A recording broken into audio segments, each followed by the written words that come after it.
A major political scandal has erupted in Westminster as Prime Minister Keir Starmer finds himself under intense pressure over the collapse of a high-profile Chinese spying case. What started as a national security prosecution has now become a damaging political crisis that threatens to undermine Starmer's credibility on one of the most critical issues facing Britain today. The case centers around two British men who were accused of passing sensitive information to Chinese intelligence agents. Christopher Cash, a 29-year-old former parliamentary researcher, and Christopher Barry, a 32-year-old teacher, had been charged with espionage offenses under the century-old Official Secrets Act. Cash reportedly had close ties to senior Conservative MPs, including Tom Tugendhat and Alicia Kearns, making this case particularly sensitive from a political perspective. The charges against both men, who maintained their innocence throughout, were dramatically dropped last month by the Crown Prosecution Service. This unexpected collapse has sent shockwaves through the British political establishment and triggered an immediate blame game between the government and opposition parties. Exactly as I expected, the Prime Minister had to be dragged out at the top of PMQs to give a statement that answers no questions. I don't know what they're laughing at. We are talking about the security of this Parliament. He had to be dragged out to repeat only more obfuscation. It is simply unbelievable. It is simply unbelievable that he is trying to say the last government did not classify China as a threat. So I will refresh his memory. In 2021, the previous government's integrated review described China as the biggest state-based threat to the UK's economic security. In 2024, the Minister for Security said from that dispatch box that China poses a threat. But let's leave aside the government. In 2022, the Director General of MI5 in November classified China as a threat in his remarks. How is it possible that the government failed to provide the evidence that the CPS needed to prosecute? The substantive evidence was provided in 2023 by the previous government. The leader of the opposition expressed disbelief at the development, calling it simply unbelievable that a case involving alleged spying on Parliament members could fall apart so spectacularly. The CPS cited a crucial reason for dropping the charges. The government's evidence failed to prove that China posed a threat to British national security at the time the alleged offenses occurred. This explanation immediately raised serious questions about the government's handling of the case and its approach to the China threat. In response to mounting pressure, the Prime Minister has attempted to defend his position, stating that the substantive evidence was submitted under the previous Conservative government.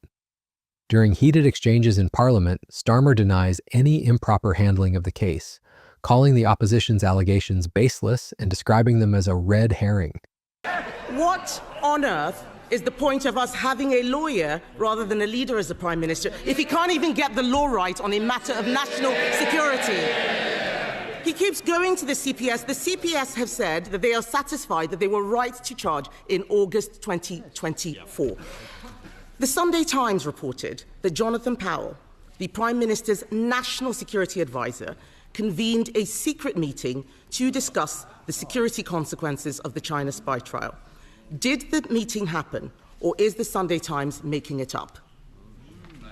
Mr. Speaker, she's clearly not a lawyer or a leader. Mr. Speaker.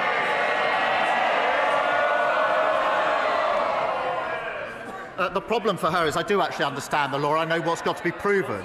I've also looked at the evidence. That was put in under the last government in relation to this case. There was a meeting in September.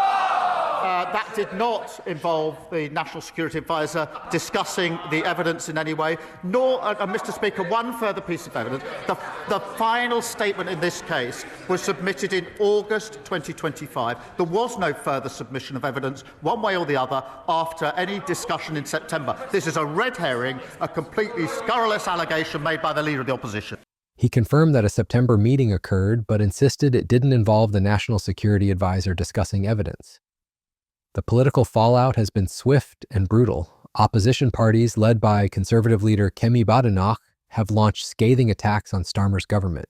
The controversy deepened when the Prime Minister quoted former Foreign Secretary statements suggesting that describing China as a foe would be unwise. The Security Minister repeatedly told the House that ministers did not take decisions, that it was the Deputy National Security Advisor who had full freedom. Is the government seriously saying that only one man, the Deputy National Security Advisor, had anything to do with this failure? Is he seriously saying that the Deputy did not discuss with the National Security Advisor, did not discuss with the Home Secretary or with anyone in Downing Street? Is the Prime Minister seriously saying that? Yes. Mr. Speaker, let me explain why. Firstly, the case was charged under the last government according to the evidence submitted under the last government, which set out their policy decision. What was an issue in the trial is not the position of the current government, the position of the last government. And they carefully avoided describing China as an enemy because that was their policy at the time. Mr. Speaker, so far as the position under this government is concerned, no minister or special advisor was involved, and I will double-check this because I've had it. I will double-check this. So, Mr. Speaker, this is important. After the charging decision, the prosecution were very careful about who would then see the witness evidence. I will double-check, Mr. Speaker, exactly what instruction was taken. But I can be absolutely clear: no minister was involved. No special advisor was involved in this, and I'm assured as I can be that the prosecution was saying that it would be the witnesses only that were involved in short updates to the evidence that was submitted under the last government. He also pointed to previous comments from the opposition leader herself, who had stated in September 2023 that Britain should certainly not be describing China as a foe. However, the opposition leader was quick to clarify her position, interrupting to emphasize that she did describe China as a threat and pointedly noting that those spies were charged under a conservative government but were let off under Labour. The accusations became even more damaging when opposition figures claimed there had been a deliberate cover-up.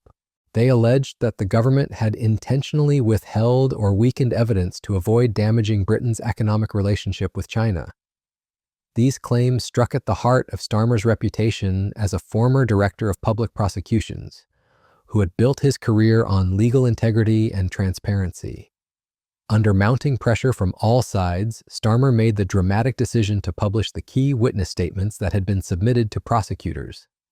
This unprecedented move represents a significant escalation in the political battle over the case and demonstrates just how serious the threat to Starmer's position has become.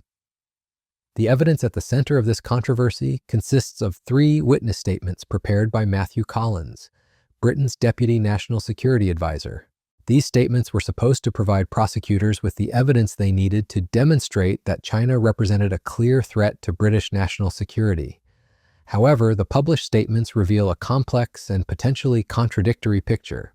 Former Conservative leader Ian Duncan Smith has pointed out that when the Director of Public Prosecutions requested evidence about whether China could be considered an enemy under the Official Secrets Act, the government statement notably avoided using the word threat. Instead, it emphasized pursuing a positive relationship with China despite security concerns. Duncan Smith argues this was particularly damaging given that MI5 had already publicly stated China represents the greatest threat to the freedom of the United Kingdom. While the documents do describe Beijing as carrying out large-scale espionage against British institutions, they also emphasize the government's commitment to pursuing economic cooperation. This dual approach has given ammunition to critics who argue that the government's mixed messaging undermined the prosecution from the start. The timing of these statements has also become a source of controversy. The first statement was submitted under the previous Conservative government in December 2023. But 2 additional statements were provided under Starmer's Labour government in February and August of this year. Opposition figures have seized on this timeline, questioning why Labour's witness statements included language that appeared to be lifted directly from the Labour Party manifesto rather than focusing purely on the security threat posed by China. Kemi Badenoch has been particularly vocal in her criticism, challenging Starmer's claim that the witness statements reflected conservative policy toward China. During a climactic exchange in Parliament, the opposition leader accused the government of a cover-up and demanded publication of all witness statements and correspondence with the CPS. She stated that a serious case involving national security has collapsed because this government is too weak to stand up to Beijing. Mr. Speaker, you deserve better, and this House deserves better than the evasive answers that we have had from the Prime Minister. Even the former Cabinet Secretary, Lord Butler, has accused the government of being economical with the truth on this issue. The Prime Minister can't tell us why Jonathan Powell had a secret meeting which the Security Minister said he had no involvement in the case. He can't tell us why his government did not provide evidence that China was a threat. I suspect those statements won't prove it either. He's blaming his civil servants. He's blaming the media. He's blaming the last government. He cannot explain why he could not see this case through. He should have seen this case through. And let me be clear, Mr. Speaker, about what has happened. A serious case involving national security has collapsed because this government is too weak to stand up to China. And if the Prime Minister cannot protect the members of this House, what does that say about his ability to protect this country? The Prime Minister responded that the case did not proceed because the policy of the past government did not meet the test that was necessary and committed to disclosing the full witness statements. However, this explanation has done little to quell the controversy. The scandal took another dramatic turn when it emerged that a crucial September meeting had taken place, which the government had initially denied ever took place. According to Duncan Smith, the government had denied that meeting took place for the last 4 weeks with categoric statements of no meeting, no attendance, nothing happened. They were only forced to admit it occurred when confronted with evidence. Starmer attempted to dismiss it as irrelevant, claiming no evidence was submitted after August. But the damage to his credibility was already done. The controversy deepened when a dispute erupted between the government and the Crown Prosecution Service over who was responsible for blocking the publication of the witness statements. Initially, government sources claimed that the CPS had prevented the release of this crucial evidence. However, the CPS quickly denied these allegations, stating that the material belonged to the government and that it was entirely up to ministers whether to make it public. This public disagreement between two of Britain's most important institutions has added another layer of embarrassment for Starmer's administration. The broader implications of this case extend far beyond the immediate political damage to Starmer's government. The collapse of the prosecution raises serious questions about Britain's ability to prosecute Chinese espionage cases effectively. If the legal threshold for proving national security threats is set too high, it could make future prosecutions extremely difficult, potentially giving foreign intelligence services greater freedom to operate in Britain. The case also highlights the complex balancing act that Western governments face when dealing with China. On one hand, there is clear evidence of Chinese espionage activities and interference in democratic institutions. On the other hand, China remains Britain's third-largest trading partner, and completely severing economic ties would have significant consequences for British businesses and consumers. Critics argue that Starmer's government has prioritized economic considerations over national security concerns. But Director of Public Prosecution Stephen Parkinson said the evidence required from the government in the spying case related to whether China could be considered an enemy under the Official Secrets Act. At no point in any of these statements is that word used or addressed, right? And of course, we are forced to believe by Keir Starmer and his hoods that this guy acted completely and utterly on his own. Matthew Collins decided that he didn't want to cooperate with prosecutors in a very, very, what you might call sensitive public prosecution of spies inside the, as I said, the Palace of Westminster. It just beggars belief. It's nonsense, isn't it? It's complete nonsense. I mean, I'm sanctioned, as you said earlier. I've also had spies involved with me from China, wolf warriors as they're called, low-level people impersonating me. Others have as well. This has been going on forever. The key thing was this: he didn't actually even have to say enemy. All they had to say was that it was perceived that China posed a threat. It's a very simple, low bar to set. The evidence right at the beginning, he's trying to say that the Conservatives didn't have this and therefore it was down to them that it failed. Not at all, because the case went ahead when the Conservatives were in power because The MI5, all the institutions said categorically they pose a threat. In fact, MI5 said they pose the greatest threat. They point to the language in the witness statements that emphasizes cooperation and positive relationships with China as evidence that labor is too willing to compromise on security issues for the sake of trade. The legal complexities of the case have also come under scrutiny. The Crown Prosecution Service explained that a high court decision made weeks after charges were brought in April 2024 had changed the threshold for evidence in such cases. This timing issue meant that evidence that was considered sufficient when charges were initially filed was no longer adequate months later. The personal impact on the two defendants has been largely overlooked in the political firestorm surrounding the case. Christopher Cash has spoken publicly about being placed in an impossible position and has maintained his complete innocence throughout the ordeal. Christopher Barry has remained largely silent, with his lawyer expressing frustration over the lack of explanation for the case's collapse. The international implications of this case cannot be ignored. Britain's allies, particularly the United States and other Five Eyes intelligence partners, will be closely watching how the UK handles Chinese espionage threats. A perceived weakness in prosecuting such cases could undermine intelligence sharing arrangements and damage Britain's reputation as a reliable security partner. The case has also exposed potential weaknesses in Britain's legal framework for dealing with modern espionage threats. The Official Secrets Act, under which charges were brought, dates back over a century and may not be adequate for dealing with the sophisticated intelligence operations conducted by modern authoritarian states. Looking ahead, this scandal threatens to have lasting consequences for Starmer's leadership. As a former director of public prosecutions, he was supposed to bring legal expertise and integrity to the role of Prime Minister. The collapse of this high-profile case under his watch undermines one of his key selling points to voters and provides his opponents with a powerful weapon to use against him. The role of Matthew Collins, the Deputy National Security Advisor, whose witness statements are at the center of this controversy, has also come under scrutiny. While Starmer has praised Collins and insisted that he acted independently, opposition figures have questioned whether he was placed under political pressure to moderate his assessments of the China threat. The publication of the witness statement, Adamance, was clearly intended to draw a line under this controversy and allow Starmer's government to move on to other issues.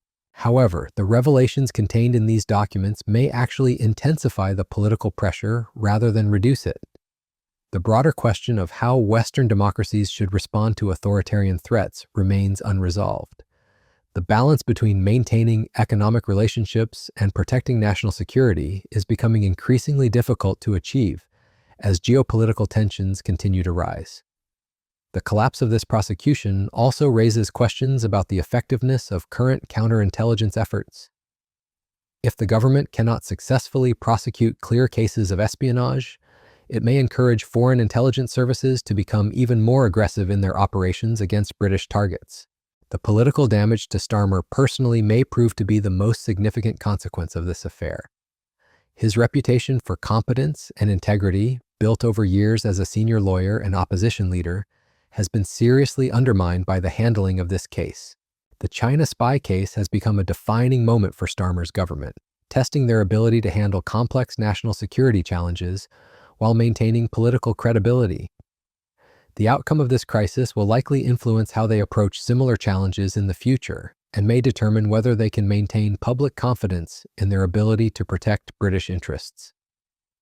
As this story continues to develop, one thing is clear: the collapse of the China spy case has created a political crisis that threatens to overshadow other government priorities and could have lasting consequences for Britain's approach to national security challenges. The full impact of this affair may not be known for months or even years to come, but it has already fundamentally changed the political landscape and raised serious questions about Britain's ability to effectively counter foreign threats in an increasingly dangerous world.